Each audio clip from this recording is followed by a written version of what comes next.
Hello guys, welcome to MS coaching classes. हम है learning today leading tomorrow. आज हम लोग स्टार्ट करने वाले हैं क्लास 8 का चैप्टर नंबर 7 जो कि है conservation of plant and animal. आज फ्रेंड्स हम लोग पढ़ेंगे कि माइग्रेशन क्या होता है और माइग्रेटिव बर्ड्स क्या होते हैं। फ्रेंड्स चलिए स्टार्ट करते हैं अपने टॉपिक को।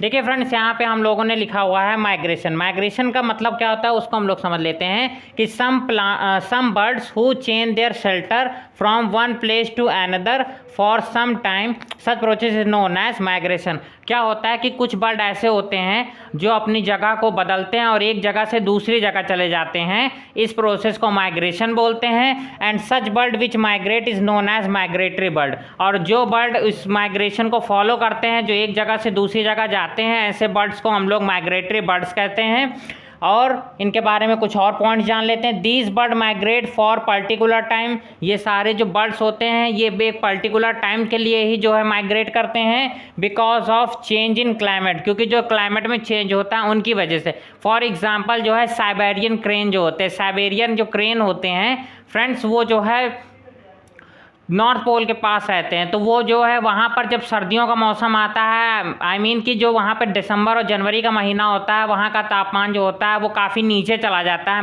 -डिग्री में चला जाता है। तो ये बर्ड्स जो है वहाँ पर सर्वाइव करना इनका मुश्किल हो जाता है। तो ये सारे बर्ड्स जो है एक लॉन्ग डिस्टेंस कवर करते हुए हमारे देश आते हैं और यहाँ पर अपना ठंडियों का समय बिताते हैं। और जैसे जैसे यहाँ पर गर्मी आना शुरू होती है वो फिर से अपनी जगह पर वापस चले जाते हैं। फ्रेंड्स यहाँ पर मैंने अपनी बात को जो है अधूरा छोड़ दिया था, आगे बढ़ते हैं और इस बात को भी कंप्लीट कर लेते हैं कि these bird travel a long distance for migration. ये सब बर्ड्स जो होते हैं ये एक लॉन्ग डिस्टेंस ट्रेवल करते हैं। जैसा मैंने अभी बताया था कि ये लोग जो है काफ़ी दूर से आते हैं, नॉर्थ पोल से भारत आते हैं। तो ये काफ़ी एक लंबी डिस्टेंस होती है जिसे लोग कई दिनों में ट्रैवल करते हैं फ्रेंड्स। और इसके एग्जाम्पल बता देते हैं। तो यहाँ पर एग्जाम्पल है इसका साइबेरियन क्रेन। साइबेरियन क्रेन, ठीक है फ्रेंड्स। हमारे यहाँ इसको जो है ठंडियों में आसानी से देखा जा सकता है। ठीक है फ्रेंड्स, अब आगे बढ़ते हैं। अब हम लोग अपना अगला टॉपिक पढ़ेंगे जो कि है रिसाइकलिंग ऑफ पेपर। चलिए फ्रेंड्स आगे बढ़ते हैं अपने अगले टॉपिक की तरफ जो है रिसाइकलिंग ऑफ अ पेपर।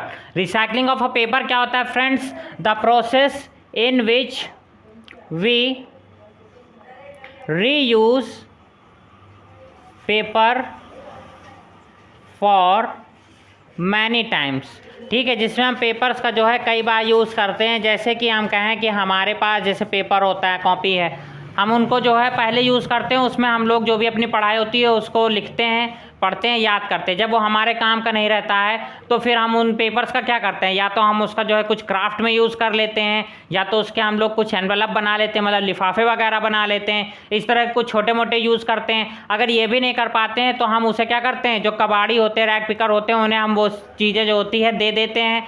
और वो लोग जो है जाते हैं और जाके वहाँ फिर से बड़े जो है कबाड़ियों को दे देते हैं और वो लोग सीधा कंपनी को दे देते हैं, जहाँ पर वो लोग इन पेजेस को फिर से रिसाइकल करते हैं और वो लोग इन्हें दोबारा से कॉपी बनाकर हमारे यूज़ में और किसी चीज़ों के यूज़ के लिए वो लोग बना लेते हैं। इसी को बोलते हैं रिसाइकलिंग। तो एक ऐसा प्रोसेस जिसमें हम लोग पेपर का यूज़ कई बार करते हैं वो कहलाता है recycling of paper.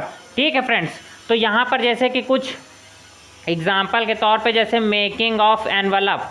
Making of envelope मतलब जो है लिफाफे वगैरह बनाना, या फिर जैसे कि अगेन मैन्युफैक्चरिंग ऑफ पेपर, फिर से जो है हम लोग पेपर बना लेते हैं। या कुछ उसका जो है यूजिंग इन क्राफ्ट्स, कई सारे जो है कागज़ के जो है क्राफ्ट्स बनाए जाते हैं, उनमें इनका सबका यूज़ होता है। और ये वो तरीके हैं जिससे हम लोग रिसाइकलिंग करते हैं। ठीक है फ्रेंड्स, ठीक है। चलो आगे हमारा टॉपिक है, उसका नाम है रिफॉरेस्टेशन। अब रिफॉरेस्टेशन क्या होता है, लिखो, द प्रोसेस इन विच